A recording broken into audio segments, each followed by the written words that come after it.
What is going on, guys, and welcome back to another video. Today we are exploring the legendary Helios 44-2 lens, which has become a favorite amongst vintage lens enthusiasts for its unique swirly background effect and bokeh. Let's take a closer look at the history and performance of this lens.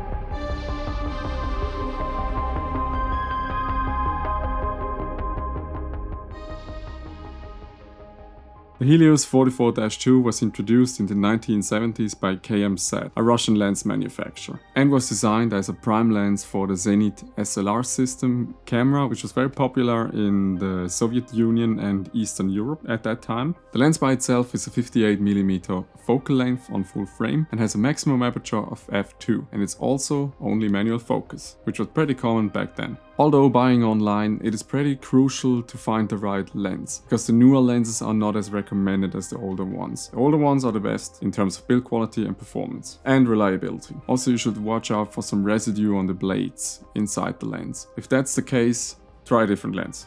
Don't get the lens with the residue on the blades. It's not recommended because the lens could be damaged. Let's talk about the optical performance of the Helios 44-2. Despite being a sharp lens, when stopped down to 5.6 or f8, the Helios 44-2 is known for its swirly bokeh and background effect. This effect is achieved by the lens's optical design and construction, which includes a curved blade diaphragm and a specific arrangement on the lens elements. Let's get into the build quality and compatibility of this lens. The Helios 44-2 has an all-metal construction, making it feel sturdy in the hand. Its tiny size is also noteworthy, which I can show you right now. This one is an iPhone 11 Pro. If you see this, it's not even half of the iPhone. So this is super small compared to standard modern prime lenses in these days. But if you don't want this super tiny lens, Iron Glass is a manufacturer who can put these lenses into new houses, into like rehousing the entire lens, taking the internals and giving it a new body of like a more standard modernized prime lens. So you can use your follow focus systems, and also you can choose if you want it to have like in an anamorphic style or just a spherical style. And that's pretty cool in my opinion. Only downside is it's,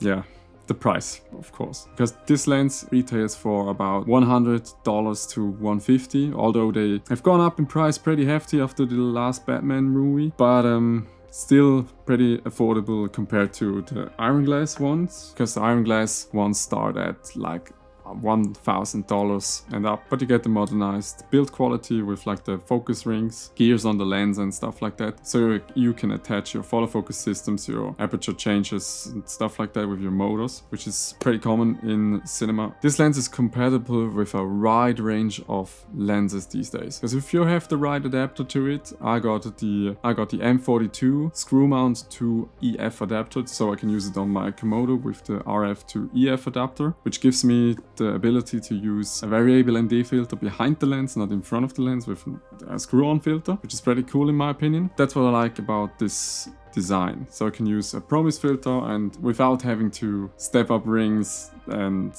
use ND filters and Promise filters on. Like, filter stacking is not recommended in my opinion. If you can avoid it, avoid it. Like I talked about, the lens has an M42 mount, which was pretty popular back then. But nowadays the M42 screw mount has abandoned, I would say. Because there's one major downside to these lenses, and that's why I also would get an Iron Glass rehoused lens. It's the screw mount, like I said. It's screwed onto the... I don't know, if you're manual focusing, the manual focus is pretty stiff sometimes, and if you do it too hard, you can loosen up the mount, and yeah, the lens is loose then. So you have to re-screw the lens in. It can cause some trouble, so be careful when you're manually focusing the lens. Don't do super fast focus racks. Moving on to the Batman. The Batman, like so-called Vengeance, from 2022, directed by Matt Reeves and starring with Robert Pattinson as the Batman. That movie just caught my eye. That movie was so different from modern superhero movies like the Marvel ones, which was really nice to see. I loved, like they called it, dirtying up the frame so much, because yeah, it doesn't look clean.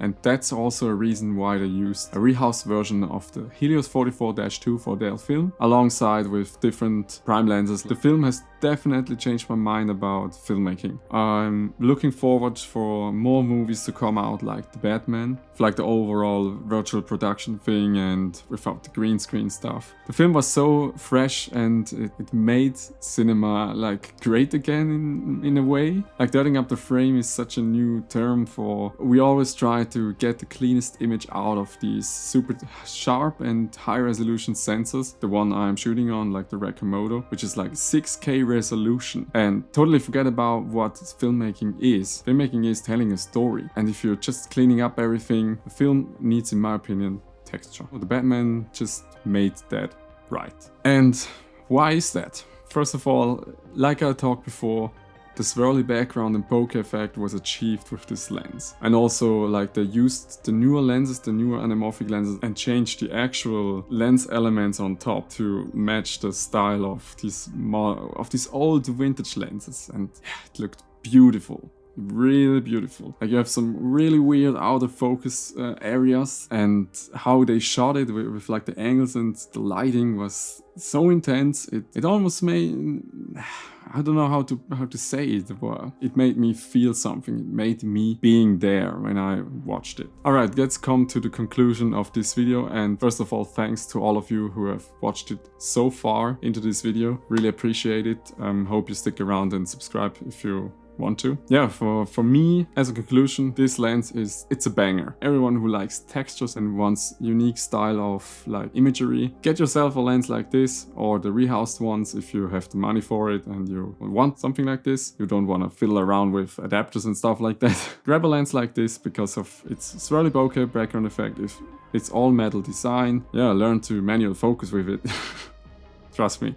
It's a little bit of a process. It's a legendary lens that remains popular in the today's film industry, and among photographers, I guess, less of a popular lens, although I've seen some pictures online of it. But I guess today it's more like videography and cinematography. It's used in the production of the 2022 Batman, just to demonstrate how popular and how relevant this lens still to this date is. That's it for today's video. Hope you enjoyed it. Thanks for sticking around this far into this video, and I would really appreciate if you follow me along on my YouTube channel. Subscribe if you aren't already, and I will see you in the next one. Enjoy your day, keep shooting, and have fun with cinematography. Bye bye!